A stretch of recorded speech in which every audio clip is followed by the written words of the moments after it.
안녕하세요. 저는 30대 후반 여자입니다. 살면서 이런 경험을 처음 겪어봐서 많이 당황스럽기도 하지만 이것 또한 인생 경험이라 생각해야겠죠. 예비신랑과 3년 정도 연애했고 결혼에 대해 진지한 단계로 접어들면서 저희는 양가 부모님께 인사를 드려야만 했어요. 저는 직장이 서울에 있다 보니 근처에 숙소를 잡아 생활하고 있었기 때문에 우선적으로 시부모님께 먼저 인사를 드리기로 약속을 잡게 되었었죠. 저희 부모님은 부산에 살고 계셨기 때문에 한번 날 잡고 예비 신랑을 데려가야만 했어요. 그래서 시댁에 인사드리러 가기 전에 좋은 인상 심어드리려고 최대한 신경 쓴 뒤 주말에 시댁 식구들과 처음 얼굴을 대면하게 되었습니다. 시부모님과 예비 신랑에게 말로만 들어왔던 신우들이 저를 머리부터 발끝까지 훑어보고 있었어요. 크게 신경 쓰진 않았지만 저를 바라보는 시선이 약간 경계하는 듯 보였지만 시모의 한마디에 무거워질 뻔한 분위기를 부드럽게 만들어 주셨습니다. 그런데 시모가 저에게 갑자기 미안하다며 제 손을 잡아주시더니 깜빡하고 밥을 안 치지 못했다면서 분위기 좋은 곳에 예약해뒀으니 나가서 외식하길 원하셨어요. 그래서 시댁에 들어오자마자 시모가 예약해둔 식당을 가게 되었고 상당히 고급스러운 곳에서 식사를 하게 되었어요. 내가 요즘 건강이 좋은 편이 아니라서 오래 서 있지를 못하거든.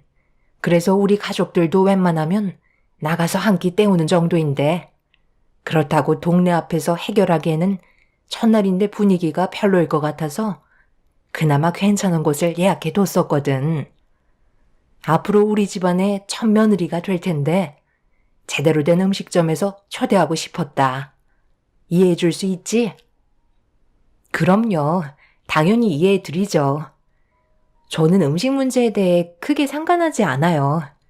어머님이 그동안 저 때문에 마음고생하신 거 아니세요? 미리 알고 있었더라면 어머님 시간 되실 때 날짜 잡을 걸 그랬나 봐요. 저희 엄마가 요즘에 건강이 많이 약해지셔도 오늘 같은 날은 엄마가 음식 준비해야 그게 정성이라고 하셨는데요. 오늘 많이 힘드셨는지 아침부터 일어나는 걸 힘들어 하시더라고요. 그래서 급하게 여기 식당을 예약할 수밖에 없었어요. 그래도 새언니가 저희 입장을 이해해 주셔서 정말 고맙게 생각하고 있어요. 오빠한테 얘기 많이 들었었는데 정말 마음이 넓으시네요. 누구나 다 저처럼 똑같이 생각하지 않을까요? 이 문제로 얼굴 붉히는 게 오히려 이상하죠. 그리고 제가 언제 이런 곳을 와보겠어요. 식당 분위기가 좋아서 그런지 주고받는 대화는 상당히 부드러웠고 시댁 식구들과 식사를 하는 동안 큰 문제는 없었어요. 그렇게 어려울 거라 생각했던 자리는 매끄럽게 진행이 되면서 저를 부정적으로 바라보는 시댁 식구들은 없었고 앞으로 있을 상견례 자리나 계획하고 있던 결혼도 문제 없을 거라 생각했었어요. 그런데 모두가 자리에서 일어나 식당을 나가려는데 시댁 식구들의 분위기가 좋지 않았고 사색이 된 얼굴로 당황해하고 있었어요. 화장실에서 막 나온 저는 무슨 일인지 파악하기 위해 예비 신랑을 불렀고 상당히 불편한 표정으로 저에게 걸어온 예비 신랑이 갑자기 제 팔을 잡고 조용한 곳으로 자리를 옮기더니 다짜고짜 미안하다는 말부터 하더니 쉽게 말을 꺼내지 못하고 있었습니다. 화장실에서 이제 막 나왔는데 갑자기 분위기가 왜 이러는 건데? 무슨 문제라도 있는 거야?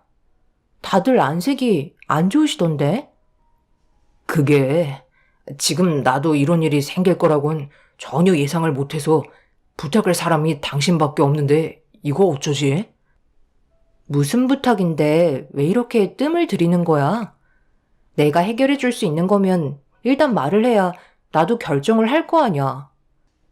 그게 우리가 지금 여기 식당까지 꽤 멀리 왔잖아. 그런데 하필 우리 식구들이 전부 다 지갑을 안 가져와서 계산할 사람이 아무도 없더라고. 우리가 당신을 식사 자리에 초대한 건데 제일 중요한 지갑을 깜빡 잊고 다들 안 가져왔다고 하길래. 그래서 지금 분위기가 상당히 안 좋아졌어. 아까 너무 정신 없었잖아. 급하게 나오는 바람에 아무도 지갑은 신경을 안 썼지 뭐야. 나도 가방을 집에 놓고 왔는데 내 동생들도 어차피 부모님 차 타고 이동하니까 몸만 왔었나 봐. 나도 마찬가지고. 그러니까 지금 다들 지갑을 가져온 사람이 아무도 없다는 말이야? 그래서 어떻게 하기로 했는데? 어머님 댁에서 여기까지 오는데도 한참 걸렸잖아. 식당 사장님이 뭐라 하셨어? 계좌 이체 같은 것도 안 된대? 내가 해결해줘야 되는 거야? 핸드폰이라도 있으면 그 자리에서 내가 계좌 이체 시켜줄 수 있는데 가방을 집에 놓고 왔잖아. 그래서 당신이 대신 결제해 줄 수 있겠어? 집에 가자마자 내가 바로 입금해 줄 테니까 그렇게 해줄 수 있는 거지? 이런 부탁해서 정말 미안해. 예비 신랑의 부탁에 저도 당황스럽긴 마찬가지였어요. 이런 적이 처음이라 일단 카운터로 가봐야 할 것 같아 분위기를 살피니 시댁 식구들은 제 눈을 마주치지 못하고 있었네요. 그리고 식당 사장님은 지금 당장 결제해 주길 원하고 있어서 분위기가 안 좋아지기 전에 일단 서둘러 계산부터 하게 되었고, 시부모님께서는 저에게 연신 미안하다는 말을 반복하면서 난처해 하시길래 서둘러 식당에서 나오면서 상황을 풀어 나갔어요. 예비 신랑이 금전적인 문제는 집에 들어가면 해결해 준다고 했기 때문에 크게 상관없었습니다. 식사 비용은 100만 원 정도 지불을 하게 되었고, 시부모님께 인사를 드린 뒤 예비 신랑은 저를 숙소에 바래다 주었어요. 가는 동안에도 좀 전의 상황에 대해 다시 한번 미안해하면서 나중에 다시 통화하기로 하고 저는 숙소로 돌아오게 되었습니다. 그렇게 정신없는 일정을 끝낸 뒤 긴장이 많이 풀려서 그런지 그날 기절한 듯 깊은 잠에 빠져버렸었네요. 예비 신랑은 집에 도착해서 저에게 전화를 했는지 부재중이 몇 통 들어왔길래 아침 출근길에 전화를 걸었지만 예비 신랑도 아침이라 정신이 없었는지 전화를 받지 않아 나중에 다시 통화하기로 하고 열심히 회사에서 일을 하고 있는데 점심시간이 되자마자 시모에게 전화가 걸려와서 급한 마음에 휴게실에서 전화를 받았습니다. 어제는 나도 너무 당황스러워서 세아가 너한테 무슨 말을 해야 할지 전혀 모르겠더라. 괜히 기분만 상하게 만든 것 같아 정말 미안했다. 이번 주 주말에 내 아들과 사돈댁에 인사드리러 가기로 했다면서 일 잘 마무리하고 바로 상견례 일정 알려주마. 그때 사돈분들 서울로 오시면 내가 세아가 너한테 어제 일들까지 해서 여기에서 최고 좋은 곳으로 모실 테니까 서울 구경도 하실 겸 해서 올라오시라고 전해드려라. 어제 저녁 비용은 내가 그때 너한테 주도록 하마. 괜찮지, 세아가? 시모는 상견례 장소까지 미리 알아봐 두셨는지 저희 부모님이 올라오시길 바라고 계셨어요. 제가 알기론 만약 저희 집안이 시댁 쪽으로 올라가게 된다면 시모가 장소 섭외랑 비용 문제로 반반하거나 시댁에서 식사 비용 전부를 지불하는 걸로 알고 있었습니다. 그래서 저희 부모님을 좋은 곳으로 모시고 싶어 하시는 것 같아 보였어요.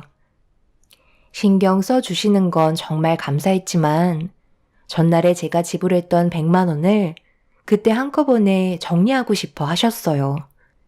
예비 신랑한테 받기로 했는데 시모가 직접 저에게 주고 싶다며 대신 저에게 전화를 하신 거였죠. 이런 기분을 저도 처음 느껴봐서 그런지 많이 당황스럽기는 했었어요.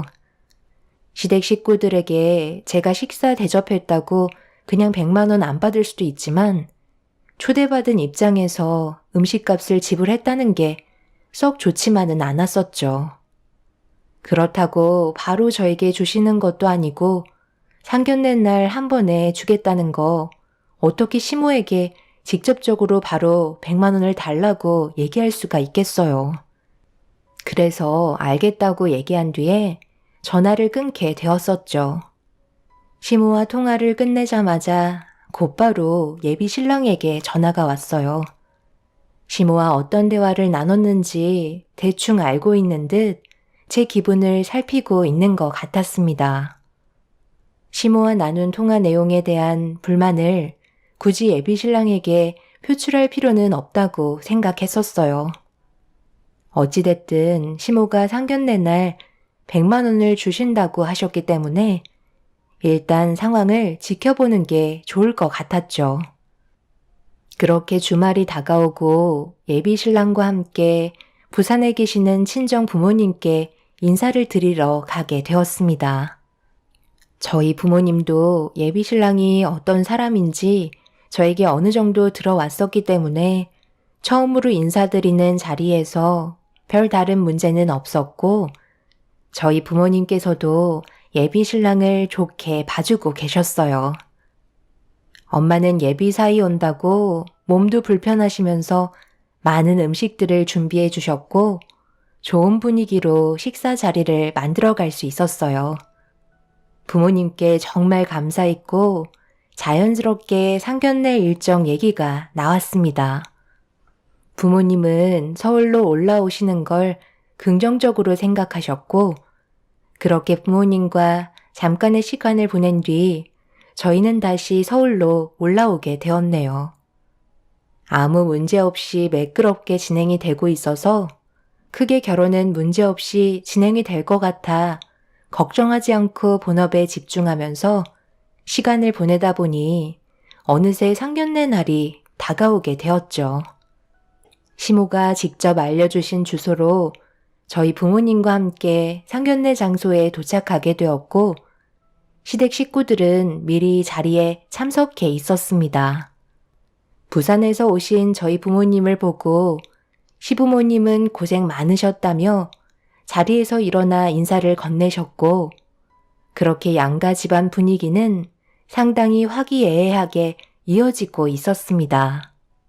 그렇게 서로 좋은 말들이 오고 가면서 문제없이 진행이 되고 있던 도중 예비 신랑이 잠시 화장실에 다녀온다며 자리에서 일어났고 신우들도 잠시 자리를 비우길래 저도 워낙 긴장을 많이 해서 그런지 화장실에 미리 다녀오는 게 좋을 것 같아 양가 부모님께 양해를 구하고 급하게 자리에서 일어나게 되었네요. 그렇게 볼일을 마치고 다시 자리로 들어가려 하는데 예비 신랑과 신우들이 자리로 돌아가지 않고 밖에서 대화를 주고받고 있는데 표정이 별로 좋아 보이지 않아 무슨 일인가 싶어 가까이 다가가 상황을 살펴보고 있던 도중 신우의 목소리가 제 귀에 들려왔고 충격적인 말들을 듣고 말았습니다. 오빠, 지금 그걸 말이라고 하는 거야? 당연히 상견례식 때는 새언니가 지불해야 되는 게 맞는 거지. 오빠는 그냥 우리가 시키는 대로 하면 되는 거야. 엄마가 알아서 한다고 얘기했었잖아. 그런데 뭐가 그리 불안하다는 거야? 조장에 확 잡아야 되는 거라고. 안 그럼 질질 끌려다닌다니까. 엄마 말 들어서 나쁠 거 없잖아. 아무 말 하지 말고 가만히 있어. 저번에도 내가 얼마나 당황스러운지 알아? 갑자기 엄마가 나한테 돈이 있는데도 없는 척하라고 해서 거짓말하는 게 얼마나 힘들었는데 이제는 상견례 식대까지 전부 다 처가해서 지불하라는 거야? 부산에서 서울까지 올라오셨어. 건강 상태도 좋지 않으신데 힘들게 오신 거라고. 여기 상견례 식대 비용 얼마나 비싼지 알고 있지? 200만 원이나 하는데 이번에도 그걸 전부 지불하라는 거야? 그럼 저 사람이 뭐라고 생각할 것 같아? 너희들은 내가 결혼하는 게 싫은 거냐? 우리가 언제 싫다고 그랬어? 엄마가 시키는 거니까 그냥 따라가는 거지. 생각이 있으셔서 그런 거니 오빠는 아무 말 하지 말고 가만히 있어주면 좋겠어. 그 정도야 어려운 거 아니잖아? 엄마가 알아서 한다는데 뭐가 걱정인데? 그냥 내가 저번에도 그렇고 이번 음식 비용도 전부 다 지불할 테니까 더 이상 일을 크게 만들지 마라. 그렇게 되면 엄마가 오빠를 가만둘 것 같아? 일단 기다려 보라고. 엄마도 다 계획이 있겠지. 괜히 섣부르게 문제를 키우지 않았으면 해. 내 말 무슨 뜻인지 알지? 오빠 지금 표정 너무 안 좋아. 화장실에 가서 숨 좀 돌리고 다시 들어와. 시댁 식구들은 제가 인사를 드리러 갔을 때 외식 비용을 일부러 지불하지 않으려고 연기를 펼치고 있던 거였어요. 이런 말도 안 되는 일을 시모가 전부 계획했다는 거에 엄청난 충격을 받았지만 예비 신랑도 저에게 이런 사실을 숨기고 저를 속였다는 거에 엄청난 배신감을 느끼게 되었죠. 무방비 상태로 주고받는 대화를 듣게 된 터라 머릿속이 하얗게 번해버렸고 어떻게 해야 할지 몰라 일단 급하게 몸을 피해 상견례 자리에 다시 참석을 했어요. 저희 부모님은 아무것도 모르시곤 시부모님과 즐거운 분위기를 이끌어가고 있는데 제 얼굴을 보던 시모가 입에 침이 마를 새도 없이 칭찬을 쏟아내셨고 최고의 며느리감을 주셔서 정말 감사하다며 이중적인 가면을 숨기고 계셨네요. 뒤이어 신우들과 예비 신랑이 자리로 돌아와 저를 살갑게 대하며 이런저런 질문을 하는데 솔직히 신우들이 저를 보며 웃으면서 건네는 말들이 전부 귀에 들어오지 않았어요. 이미 사악한 모습을 봐버렸기 때문에 더 이상 상견례를 할 필요가 없어 모두가 모인 자리에서 시모에게 한마디 하려 하는데 예비 신랑이 표정 관리가 되지 않는 저를 바라보면서 해맑게 웃어 보이더니 제 앞에 반찬을 올려주며 비싼 음식점이라며 많이 먹으라고 챙겨주고 있었네요. 그걸 또 시모가 봤는지 놓치지 않고 서로 벌써 부부처럼 금실이 좋다며 앞으로의 결혼 생활이 기대된다고 가식적인 모습을 보여주고 계셨어요. 그런데 시모가 잠시 화장실 좀 다녀오겠다고 자리를 일어나시길래 저도 자연스럽게 시모를 뒤따르며 대화를 이어 나갔습니다. 세아가 너도 화장실 가려고? 좀 전에도 다녀오지 않았니? 이 자리가 쉬운 건 아니라서 긴장이 많이 되긴 할 거다. 그러고 보니 내가 너한테 아직 해결 못 본 게 있지? 저번에 우리 식구랑 함께 밥 먹었을 때 100만 원 정도 나왔었잖아. 그래서 이번에 주기로 했었는데 내가 글쎄 깜빡하고 현금을 안 찾아왔지 뭐야. 직접 주고 싶은데 나이를 먹다 보니 계속 깜빡하는 버릇이 생겨버렸네. 그래서 말인데 조만간 결혼식 잡을 거잖아. 그때 축의금에서 미리 정산해 주도록 하마. 그렇게 해도 괜찮지? 그래서 말인데 혹시 이번 상견례 식사 비용 좀 대신 지불해 줄 수 있겠니? 원래 시애미가 지불하기로 했었잖아. 그런데 이왕 이렇게 된 거 결혼식 날 한꺼번에 정산해 주고 싶은데 시애미 말대로 해줄 수 있지? 굳이 그렇게 안 하셔도 될 것 같아요. 저번에 제가 지불했던 식사 비용은 저 사람한테 직접적으로 받는 게 훨씬 빠를 것 같아요. 그리고 오늘 상견례 비용은 당연히 어머님이 지불하셔야죠. 돈 문제는 워낙 서로가 예민해질 수 있는 문제이기 때문에 가족일수록 더욱더 철저하게 지켜야 서로 얼굴 붉힐 필요가 없는 거예요. 그리고 어머님이 지금 돈이 없으시면 저 사람한테 빌리면 되는 거잖아요. 왜 굳이 저한테 그런 걸 부탁하시는 거죠? 어떤 걸 보고 싶으시길래 그러시는 거예요? 그래서 지금 싫다는 거야? 시애미가 말하면 토 달지 말고 들어야 하는 거 아니니? 기분 좋은 날 서로 얼굴 붉히고 싶은 건 아니지? 좋은 말 할 때 오늘 상견례 비용은 세아가 네가 지불하도록 해라. 그렇지 않으면 이 결혼은 없던 일로 하는 게 좋을 것 같다. 꼴랑 식사 비용 200만 원밖에 안 되는 걸 가지고 지금 시애미 앞에서 돈을 아끼려는 거니? 시모는 저와 더 이상 대화하고 싶지 않다며 화장실로 들어가셨고 다시 자리로 돌아온 저는 어이가 없어서 아무 말도 하지 못하고 있었어요. 예비 신랑은 돌아온 저를 바라보면서 얼굴 표정을 살피고 있었고 제가 화가 잔뜩 난 얼굴로 예비 신랑을 노려보고 있자 급하게 제 손을 잡더니 저를 밖으로 끌고 나왔어요. 대충 짐작은 하고 있었지만 역시나 저에게 모든 걸 솔직하게 털어놓고 있었습니다. 그래서 저는 예비 신랑에게 전부 다 알고 있었다며 실망스러운 눈빛으로 노려보면서 앞으로 어떻게 할 거냐고 신경질적으로 화를 내고 말았어요. 예비 신랑은 미안하다면서 고개를 떨구고 말았습니다. 우리가 결혼 전부터 이런 식으로 서로를 신뢰하지 못하고 미끄러졌는데 결혼이 무슨 의미가 있겠어? 좀 전에 어머님이랑 대화를 했는데 뭐라고 하셨는지 알아? 나보고 상견례 비용까지 전부 다 지불하라고 화를 내시더라. 이 결혼 내가 원해서 하는 거야?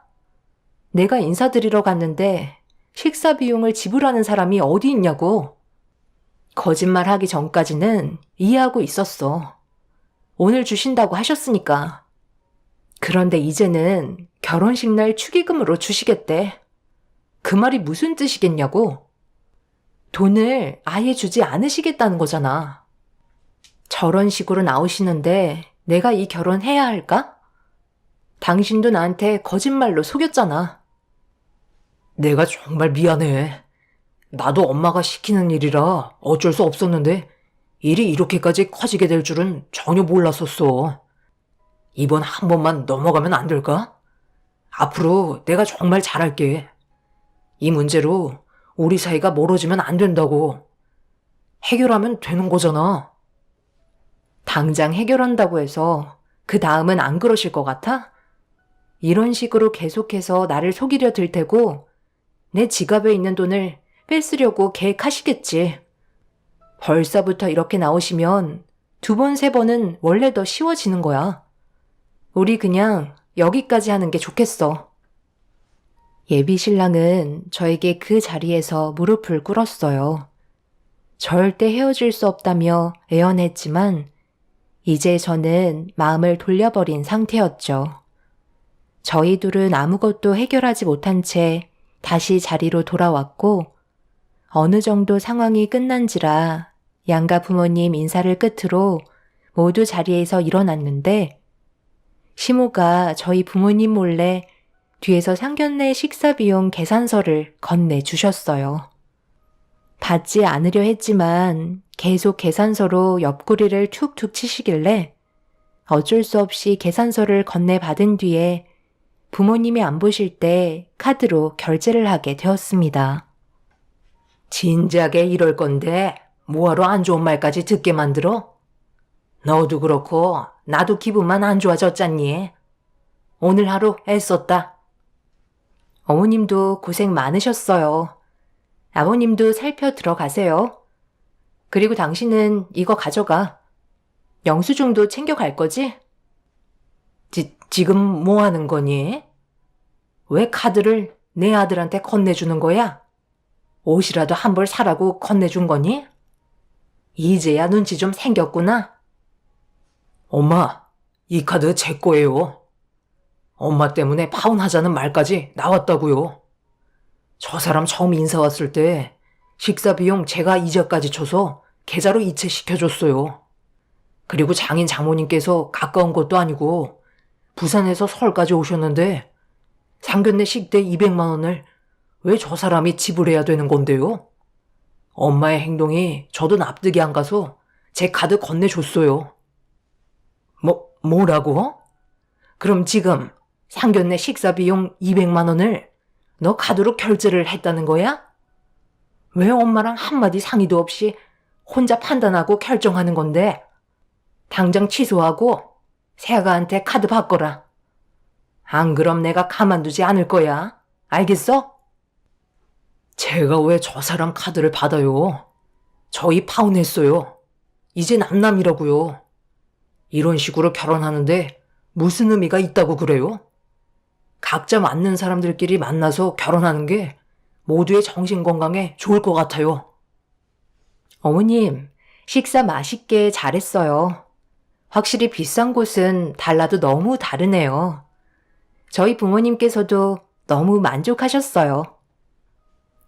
시모는 제 말이 끝나자마자 당장 제 카드로 결제하라면서 달려드셨고 들고 있던 가방을 갑자기 뺏으시더니 가방 속에 있던 지갑을 꺼내셨습니다.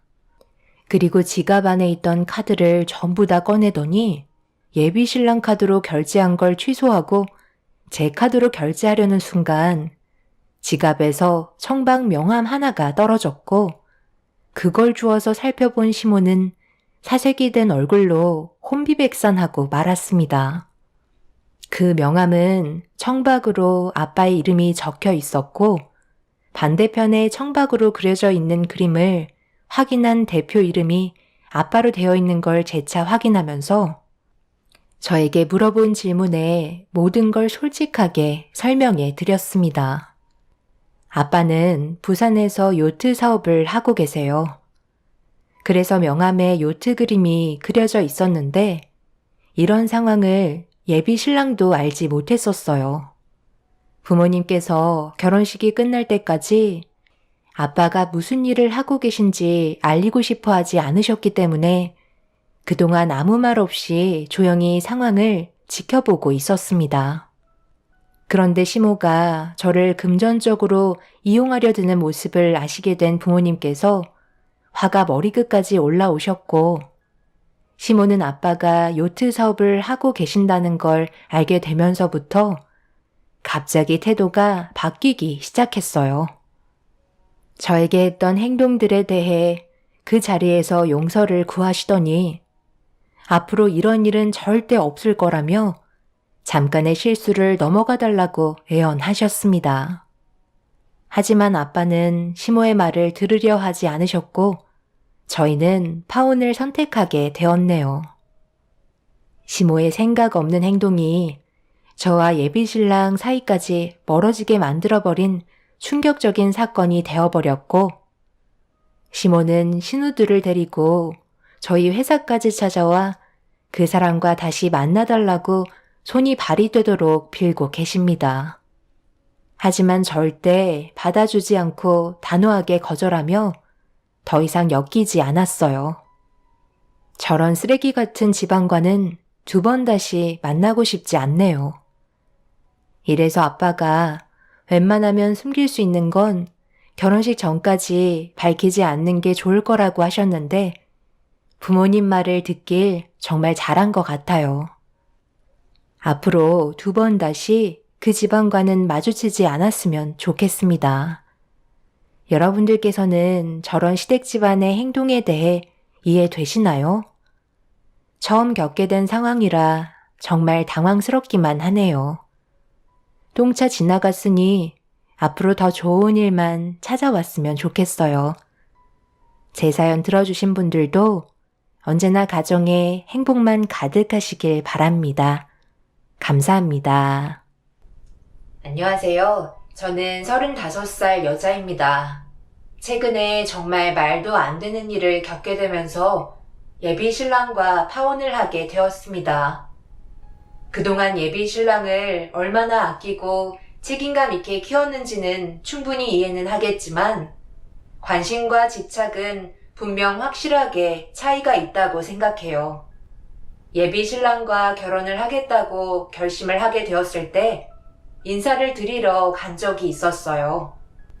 그런데 제 눈에 펼쳐진 엄청난 광경은 저를 당황하게 만들었어요. 예비 신랑에게 대충 얘기는 들었지만 막상 현실을 마주하니 많이 당황스러웠었죠. 예비 신랑은 엄마의 얼굴을 한 번도 못 보고 자랐다고 들었었어요. 태어나고 얼마 지나지 않아 사고로 세상을 떠나셨다는 말을 전해 들었었고, 어려운 상황에 놓인 시부께서 시 고모님들의 도움을 받아 보살핌을 받아왔었다며, 오래전부터 예비신랑과 끈끈한 애착 관계를 형성하고 있었던 것 같았습니다. 그리고 그만큼 예비신랑을 애지중지 키웠기 때문에 결혼을 하려면 고모님들의 관문을 통과해야만 할 것 같은 느낌이 들었어요. 또한 집안에서 느껴지는 차가운 긴장감은 고개를 들지 못할 정도로 무거웠어요. 그렇게 따가운 눈초리를 받으면서 빈자리에 앉았고, 제가 무슨 말을 했는지 기억조차 나지 않을 정도로 엄청난 질문들이 쏟아지기 시작했어요. 최대한 침착하게 대응을 하려 했으나 이미 들어온 순간부터 저는 무너지고 있었네요. 말 편히 해도 되지. 우리 얘기는 대충 들어서 알겠지만 태호는 정말 내 아들처럼 키웠기 때문에 우리가 엄마나 다름없단다. 그렇기 때문에 좀 예민하게 대화를 주고받아도 이해해주면 좋겠네. 일단 사진으로 보던 모습과는 많이 다르게 생겼네. 사진은 살집도 어느 정도 있었던 것 같은데 실제로 보니까 너무 말라서 걱정이네. 이래서 힘이나 쓸 수 있겠어? 태호랑 결혼하게 되면 앞으로 해야 될 일이 얼마나 많은데 삐쩍 말라서는 집안일도 제대로 못할 것 같아 걱정이네. 태호야, 고모들이 입이 닳도록 얘기하지 않았니? 몸이 다부져야 살림도 잘하고 아이도 숨풍숨풍 낳을 수 있는 건데 몸이 너무 멸치다. 고모들 의견을 조금이라도 반영해줬다면 정말 좋았을 텐데 이래가지고 처음부터 삐걱거리잖니? 너희들은 어떻게 생각하니? 각자 느낀 대로 얘기 좀 해봐봐. 몸이 멸치같이 삐쩍 말라서 첫인상이 마음에 들지 않았던 건 나도 인정할게. 그런데 보기와 다르게 대기업에서 근무하면서 높은 연봉 받고 있다던데? 일단 안정적인 직업을 가지고 있으니 크게 걱정하지는 않아도 될 것 같은데? 요즘 개나 소나 대기업 근무하는데 그게 태호랑 결혼을 할 만큼 장점으로 꼽히는 건 아니잖아. 각자 생각하는 게 다르겠지만 나는 일단 머리부터 발끝까지 마음에 들지 않으니까 더 이상 아무 말도 하지 않을게. 평가 자체를 하고 싶지 않아. 지금 못들 하시는 거예요. 오늘 처음 인사드리러 온 자리인데 너무 예의 없이 상처되는 말을 막 뱉으시는 거 아니에요? 고모들이 틀린 말 한 거 하나도 없는데 어디서 큰 소리야? 태호 너는 내일 모레 40인데 아직까지 애처럼 굴 거야? 왜 이리 제멋대로 행동해서는 가족들 힘들게 하는 건데? 막내 고모가 이 자리에 없는 것만도 감사하게 생각해라. 걔가 한번 난리치면 뼈도 못 추리는 거 잊지 않았지? 우리 집안에는 적합하지 않은 며느리감이니까 더 이상 볼 필요도 없고 시간만 버리니? 이만 자리에서 일어나는 게 좋겠는데? 어차피 태호랑 결혼시킬 마음 전혀 없는 거 아니야? 다들 얼굴에 적혀있고만. 그래도 여기까지 왔는데 우리한테 궁금했던 거 있으면 물어봐. 혹시 알아? 결혼을 허락해 줄지도 모르잖아? 첫째 고모님의 마지막 질문과 함께 예비시댁 식구들의 시선은 모두 저를 향해 있었어요.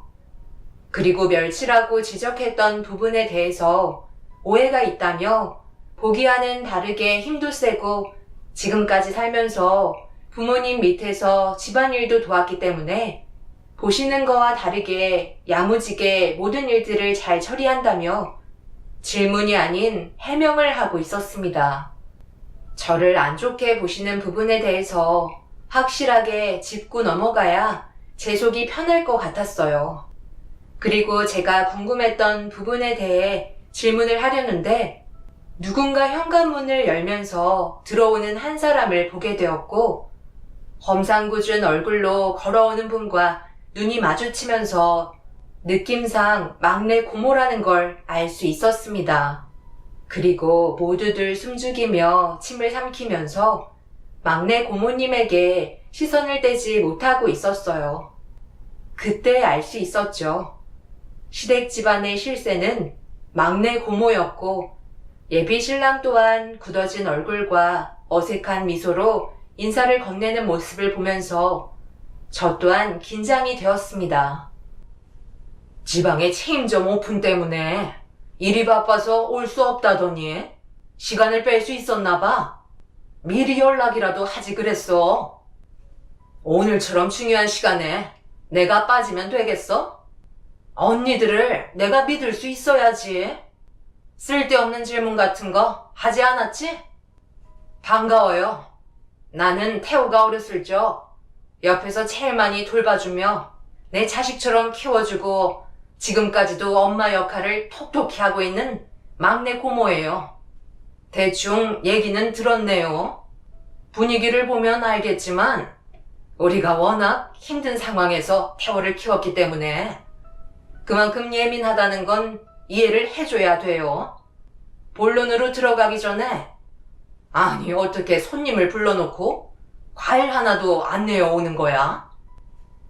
워낙 정신이 없다 보니까 깜빡했네. 내가 금방 가져올 테니까 누님들이 대화들 나누고 있어. 태호 너는 잠깐 나 좀 도와주고. 이제 남자들이 사라졌으니 속 편히 얘기 좀 해볼까? 그쪽이 몇 번째라고 생각해요? 만난 지 한 3년 됐다고 했다면서요? 그 전에 이런 자리가 몇 번이나 있었을 것 같아요? 생각한 것 이상으로 많이 있었어요. 그런데 왜 태호가 결혼을 못했을까? 다 이유가 있겠죠? 그건 우리가 말한 조건을 받아들이지 못해서 결혼까지 이어지지 못했어요. 내가 봤을 때 그쪽 또한 내가 말한 조건을 못 받을 것 같은데. 대부분 그 자리에서 일어나 기겁을 하면서 도망쳤거든. 어떤 반응을 보이는지 볼까요?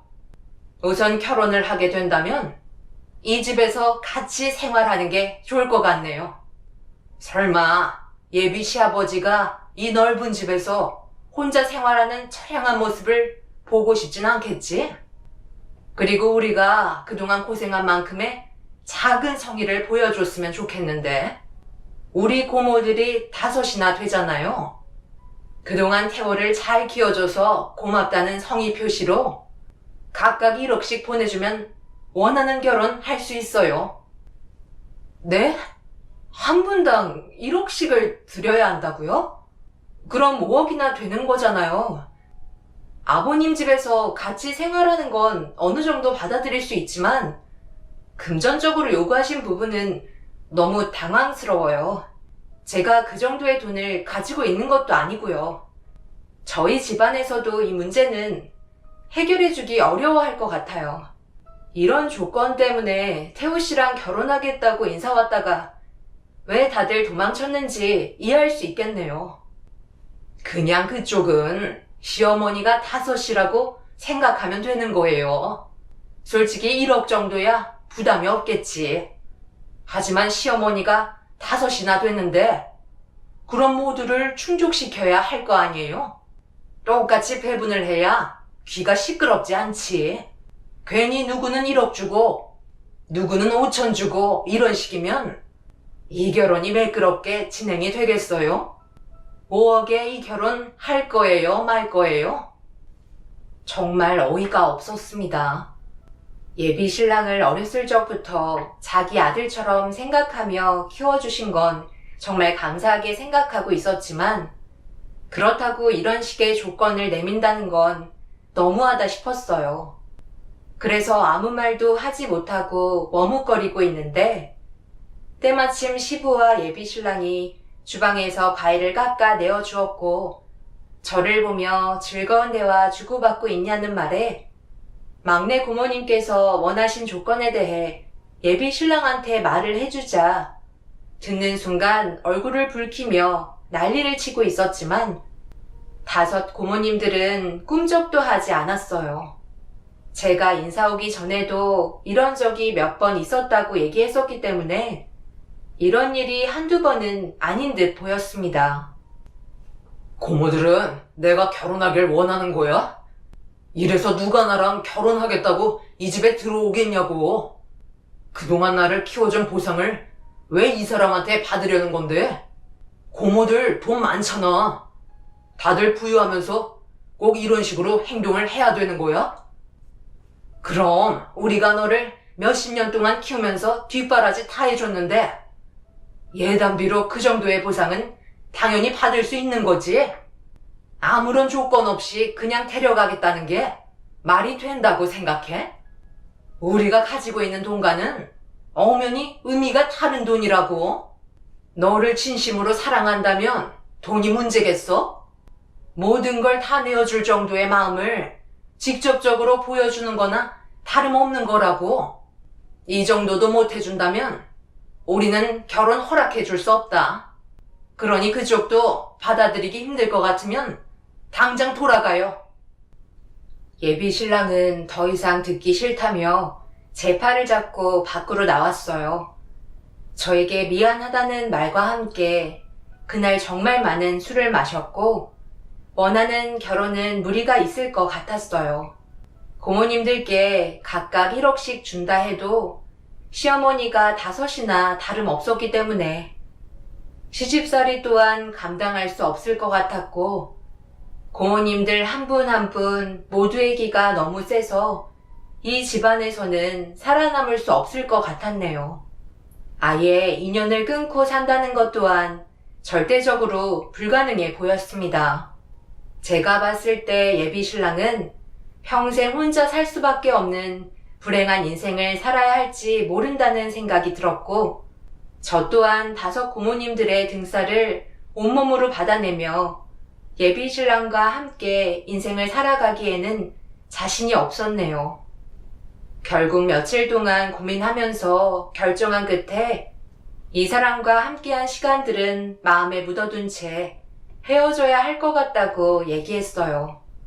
예비 신랑도 만나자고 할 때부터 어느 정도는 예상하고 있었는지 갑자기 눈물을 보이며 애원했어요. 우리가 함께한 시간과 추억들을 어떻게 기억에서 잊고 살아갈 수 있겠어? 내가 나을게. 우리 고모들과 인연을 끊고 같이 살면 되는 거잖아. 나도 더 이상은 이런 식으로 사는 걸 원하지 않아. 내 나이도 있는데 언제까지 고모들한테 끌려다닐 순 없어. 나는 솔직히 잘 모르겠어. 그렇게까지 하면서 우리가 결혼을 강행한다고 앞으로의 삶이 행복할까? 태호 씨를 자식처럼 키웠다며. 그러니 정말 좋은 조건의 여자를 원하는 거겠지. 하지만 나는 고모님들의 눈에 차지 않는 거고 어쩔 수 없는 거잖아. 그런 식의 극단적인 행동은 옳지 않다고 생각해. 인연 끊는다는 게 쉬운 문제도 아니고 분명 더 안 좋은 문제들이 다가올지도 몰라. 그렇다고 내 인생을 고모들의 기준대로 맞춰가면서 살면 그건 꼭두각시나 마찬가지잖아. 나는 이렇게 살지 않을 거야. 예비 신랑은 가족들과의 인연을 끊겠다며 저와 함께 하겠다고 마음의 결정을 내려버렸어요. 그리고 그날 이후부터 엄청난 폭풍이 다가오기 시작했고 돌이킬 수 없는 결과들이 기다리고 있었습니다. 예비 신랑이 따로 나와서 집을 알아보면서 저와의 만남을 계속해서 이어갔지만 항상 불안감을 지울 수가 없었고 한 성격하시는 고모님들이 이 사태를 그냥 두고만 보고 있을 것 같지 않아 날이 가면 갈수록 예비 신랑이 걱정이 돼서 조심스럽게 물어봤고 2번 다시 얼굴 안 보겠다며 난리치고 집을 나온 이후부터 연락이 오지 않는 걸 보니 자기를 포기한 것 같다는 말을 하길래 좀 이상하다 싶었어요. 그동안 예비 신랑을 향한 애정이 엄청났기 때문에 분명 그냥 넘어가지 않을 거라는 걸 알고 있었어요. 그래서 더 불안하기만 했었죠. 그렇게 일주일 정도의 시간이 흘렀을 때 충격적인 광경이 제 눈앞에 펼쳐졌고 저희 집 앞에 고모님들이 저를 기다리고 있었습니다. 제 얼굴을 보자마자 머리채를 잡으실 거라 생각했는데 침착하게 다가오시더니 대화 좀 하자며 근처 카페로 이동을 했어요. 그리고 한참 동안 아무 말 없이 저를 바라보고 계셨고 첫째 고모님이 저에게 태우 씨가 어디서 지내고 있는지 안다며 입을 여셨어요. 이런 일이 한두 번이 아니라서 결국 제자리로 돌아오게 되어 있기 때문에 아무 말도 하지 않고 그냥 내버려 두고 있었는데 이번에는 생각보다 너무 오랜 시간을 끌고 있는 것 같아 그때 나누지 못한 대화 좀 이어가려고 우리가 직접 찾아왔다. 계속 피해 다니면서 불안한 마음도 공존했을 텐데 묵묵히 만나고 있는 것 보면 참 대단한 것 같네. 우리가 아무것도 모르고 있었던 것 같아?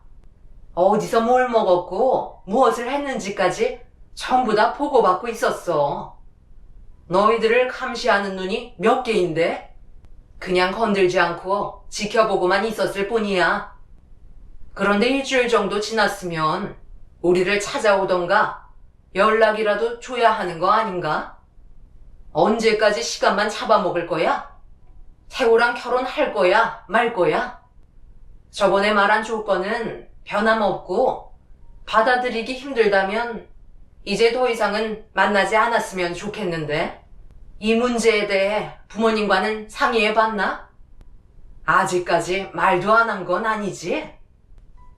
말한다고 해서 뭐가 달라질 수 있겠어요?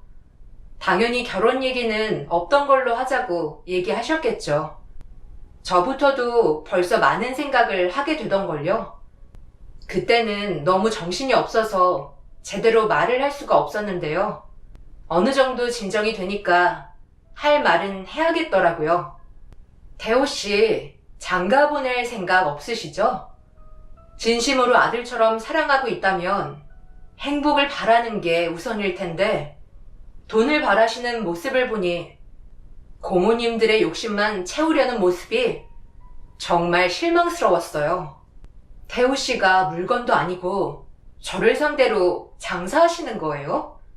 태우 씨를 키워주신 목적이 돈 때문은 아니잖아요. 가족분들 전부 다 부유하시다고 들었는데 이런 식으로 고집 부리시는 건 제가 봤을 때 그냥 다른 여자한테 태우 씨를 넘겨주는 게 싫은 거 아닌가요? 그래서 저한테도 한 분당 1억을 요구하신 거겠죠. 제 말이 틀린가요? 태우 씨를 진심으로 사랑하고 계시다면 이런 식으로 하시면 안 되죠. 안 그런가요?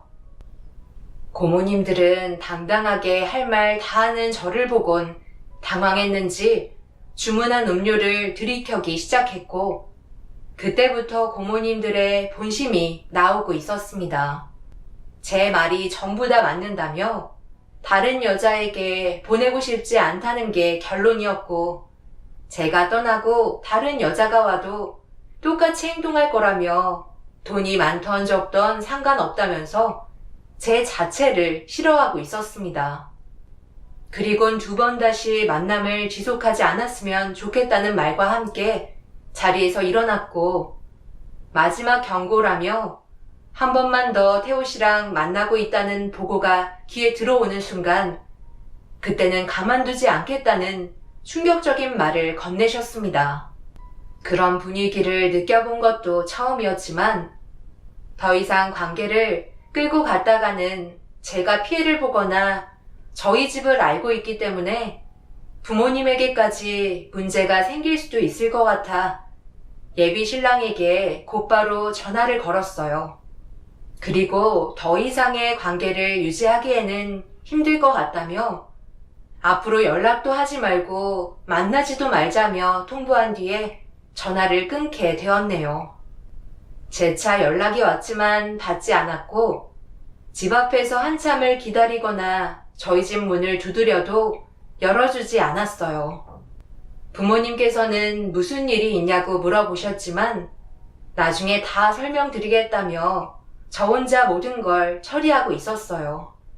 그렇게 계속 저와 만나려고 노력을 했지만 마주치지 않았고 며칠이 지난 뒤 저에 대한 마음을 정리했는지 더는 연락이 오거나 저희 집에 찾아오지도 않았습니다. 제 마음 또한 좋지 않았지만 이게 최선이라고 생각했었어요. 고모님들도 저를 찾아오지 않는 걸로 봐선 그렇게 모든 게 제자리로 돌아간 듯 싶었습니다. 그런데 어느 날 갑자기 회사 앞에 5 고모들이 저를 기다리고 있었고 제 얼굴을 보자마자 달려들더니 5 고모님들이 머리채를 잡아 흔들며 난리를 쳤습니다. 영문도 모른 채 머리가 다 뜯겨 나갈 것처럼 고모들에게 당하고 있다 경비원분들이 달려와 저를 떼어놓아 주셨고 막내 고모님은 갑자기 어이없는 말을 하시며 예단비 각 1억씩 5억을 당장 보내라며 으름장을 놓기 시작하셨어요. 태우 씨랑 끝난 지 한참 됐는데 갑자기 찾아오셔서 다짜고짜 제 머리채부터 잡으시면 어떡해요? 그리고 결혼도 하지 않을 건데 무슨 1억을 달라는 건지 정말 이해할 수가 없네요. 그동안 저 감시하셨잖아요. 안 만나고 있는 거 뻔히 아시면서 왜 그러세요? 너희들이 몰래 따로 만나고 있는 거 내가 모를 줄 알아? 태호가 무조건 너랑 결혼하지 않으면 평생을 얼굴 안 보겠다고 얘기하길래 이번에도 어김없이 또 고집을 부리는구나 생각했는데 이번에는 쥐도 새도 모르게 잠적을 했더라고. 그런데 너희들의 관계가 너무 평온하잖아. 결혼하겠다며 난리를 치고 잠적을 했는데 아무런 반응을 하지 않고 있길래 감시를 피해 몰래 만난다고 판단을 내린 거지. 우리가 뭐라고 그랬어? 너희들이 다시 만나면 가만두지 않겠다고 했지. 그렇게 결혼이 하고 싶으면 당장 1억씩 달라니까. 그럼 원하는 대로 결혼시켜 주겠다고. 그게 그렇게 어려운 조건이니? 고모님들 자식들 결혼할 때도 이런 식으로 행동하셨나요? 정말 나이만 드셨지. 행동하는 건 초등학생보다 못하시네요. 회사 앞에서 아침부터 헝클어진 머리를 정돈하면서 태우 씨랑 더 이상 만나지 않으니 2번 다시 찾아오지 말라며 소리를 지르며 제가 당한 만큼 돌려주겠다며 5 고모님들이 저에게 했던 행동들에 대해 법적으로 상대하겠다고 화를 냈어요. 경비 아저씨에게 부탁해서 방금 저에게 했던 행동이 담긴 CCTV를 확보해달라고 얘기한 뒤에 그날 회의가 있어서 늦을까봐 일단 들어가려 하는데 경비 아저씨가 저에게 퀵이 하나 왔다며 서류 봉투를 건네줬습니다. 그리고 경비 아저씨는 김태호라는 사람이 보냈다고 하면 알 거라는 말을 꺼냈고 고모님들은 귀가 어찌나 박던지 저를 노려보고 있던 중 태호라는 이름을 듣자마자 제 가방에 넣었던 서류 봉투를 가져가려고 달려들어 뺏으려 난리를 쳤어요. 그 사이 경비 아저씨는 경찰에 신고를 했고 가방은 반으로 찢어지면서 안에 있던 내용물들이 전부 쏟아지고 말았습니다. 그리고 서류 봉투 안에 수많은 사진들이 바닥에 펼쳐지면서 5 고모들은 일제히 벌벌 떨며 경악을 했고 저 또한 눈에 들어온 사진들을 본 순간 입을 다물지 못했습니다. 그리고 태호 씨한테 전화 와서 받는 순간 저에게 먼저 이런 상황을 만들어 미안하다는 말과 함께 대신 얘기를 전해달라길래 5 고모들에게 충격적인 말들을 전달해 주었습니다. 그리고 듣고 있던 고모님들은 그 자리에 주저앉았네요. 고모들, 지금부터 내가 하는 말 하나라도 어기거나 멋대로 한다면 나는 무조건 지금 보고 있는 사진들을 전부 다 뿌려버릴 거야. 내가 그동안 모르고 있었던 것 같아? 다 알면서도 모른 척하고 있었어. 나를 이렇게 멋지게 키워줬고 지금까지 나쁜 길로 빠지지 않게 잘 잡아준 건 정말 고맙게 생각해. 하지만 거기까지인 거야. 앞으로의 앞날은 내가 개척해 나가야 한다고. 그런데 지금까지 고모들의 꼭두각시처럼 살아왔잖아. 나도 더 이상 끌려다니면서 살고 싶지 않아.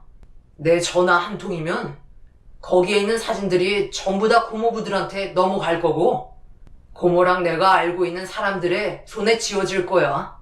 그리고 제일 중요하게 생각하는 사촌 형 누나들 손에 들어가겠지. 정말 이렇게까지 하고 싶지 않았는데 우리한테 너무 큰 상처를 줘서 더 이상은 못 참겠어. 당장 사과해. 너 고모 성격 몰라? 그래서 지금 이딴 사진 몇 장으로 우리를 막을 수 있다고 생각하는 거야? 이런다고 둘의 결혼이 이루어질 수 있을 것 같아? 백망덕하게 너를 키워준 고모들한테 보답은 못할 망정 이런 식으로 배신을 해? 내가 널 못 찾을 줄 알아? 나는 절대 사과 못하니까 너 마음대로 해라. 우리랑 정말 인연 끊겠다는 거지? 이런 식으로 나오면 너는 마음이 편할 것 같아? 얘 태호야, 고모가 미안했다. 처음부터 큰 고모는 둘의 결혼 허락해 주려고 했어.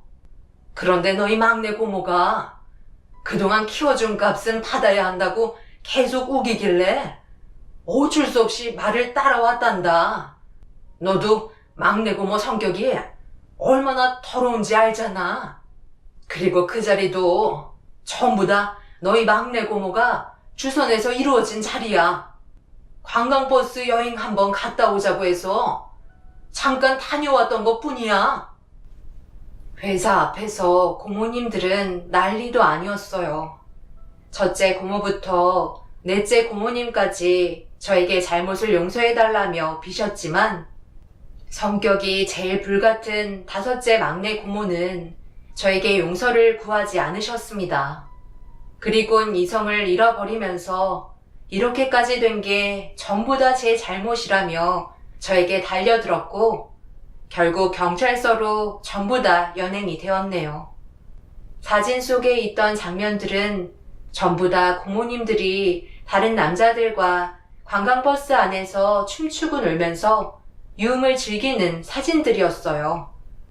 그리고 절대 넘지 말아야 할 선까지 넘는 현장까지 전부 다 사진 속에 담겨 있었죠.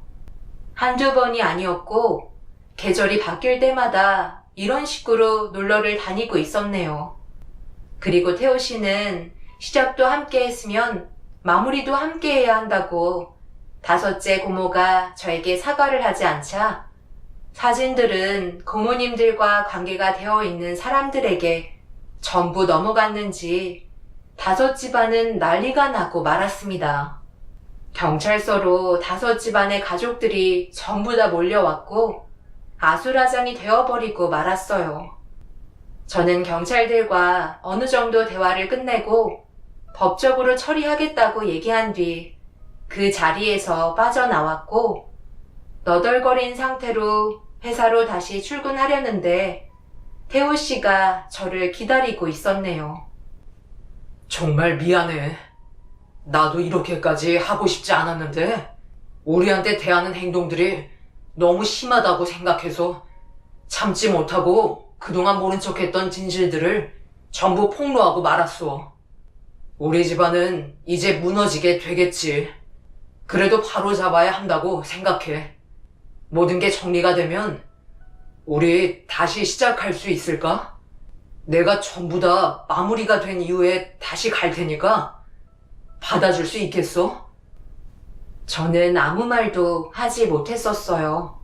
너무 충격적인 상황을 겪게 된 터라 어떠한 말도 해줄 수가 없었습니다. 분명 서로 사랑하고 있는데 섣불리 다가갈 수는 없었어요. 그동안 겪었던 고모님들의 충격적인 행동들이 저를 그만큼 힘들게 한 것 같았어요. 그래서 생각할 시간이 필요할 것 같다며 저희는 헤어졌고 그 사람은 상황이 해결이 되면 다시 연락하겠다는 말을 전해줬네요. 그 사람을 사랑하고 평생 함께하고 싶은 마음이 있었기 때문에 결혼까지 결심을 했었지만 이런 식으로 결혼하고 싶은 마음은 없어요. 모두의 축복이 아닌 모두의 불행으로 마무리가 되었기 때문에 함께 한다 해도 평생 행복하게 살 수는 없을 것 같네요. 여러분들께서는 제가 어떤 결정을 내리는 게 좋을지 의견 주시면 정말 감사하겠습니다. 오늘 하루도 웃음이 가득한 날이 되시길 바랍니다. 감사합니다.